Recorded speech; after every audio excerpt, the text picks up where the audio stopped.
The mainstream media has been accused of having a biased agenda against Christians, and there is evidence to suggest that this is indeed the case. One reason for this bias is the media's desire to promote a secular and liberal worldview, which often stands in direct opposition to Christian values. By portraying Christians in a negative light, the media can create a narrative that undermines the influence of Christianity in society and promotes a more secular and progressive agenda. Another reason for the media's bias against Christians is the fact that many journalists and media personalities hold negative views of Christianity. A study by the Pew Research Center found that only 8% of journalists identify as evangelical Christians, compared to 28% of the general public. This lack of representation can lead to a lack of understanding and empathy for Christian perspectives, resulting in biased and inaccurate reporting. Additionally, many journalists are products of liberal arts education, which often emphasizes secular and progressive values over traditional or conservative ones. The media's bias against Christians can take many forms, including the way they report on Christian news and events. For example, when Christians are involved in a controversy or scandal, the media often jumps at the opportunity to highlight the supposed hypocrisy or intolerance. On the other hand, when Christians are the victims of persecution or violence, the media often downplays or ignores the story altogether. This can create a narrative that Christians are somehow less deserving of sympathy or attention than other groups. One notable example of this bias is the media's coverage of the persecution of Christians in the Middle East.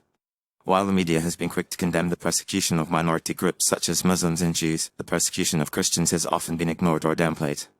According to a report by the Pew Research Center, Christians are the most persecuted religious group in the world, with over 200 million Christians facing persecution in over 60 countries.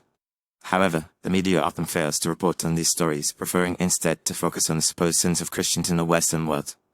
Another way the media biases against Christians is through the use of loaded language and stereotypes.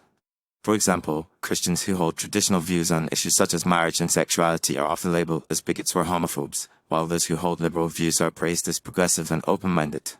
This can create a narrative that Christians are intolerant and backward, while secular and liberal individuals are enlightened and forward-thinking. The media's bias against Christians also has real-world consequences. For example, it can contribute to a culture of intolerance and hostility towards Christians, where they are viewed as second-class citizens. According to a survey by the Barna Group, over 50% of Christians in the US feel that they are facing increasing levels of persecution and discrimination. This can lead to a self-censoring effect, where Christians are afraid to express their views or practice their faith in public. In conclusion, the mainstream media's lies about Christians are rooted in a bias against Christian values and a desire to promote a secular and liberal worldview.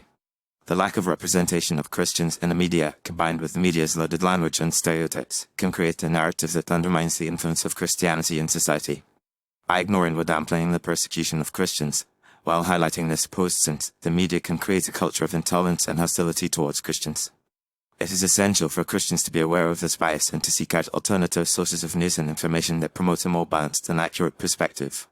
Ultimately, the media's bias against Christians is a symptom of a larger cultural shift, where traditional values and beliefs are being eroded and replaced by secular and liberal ideologies.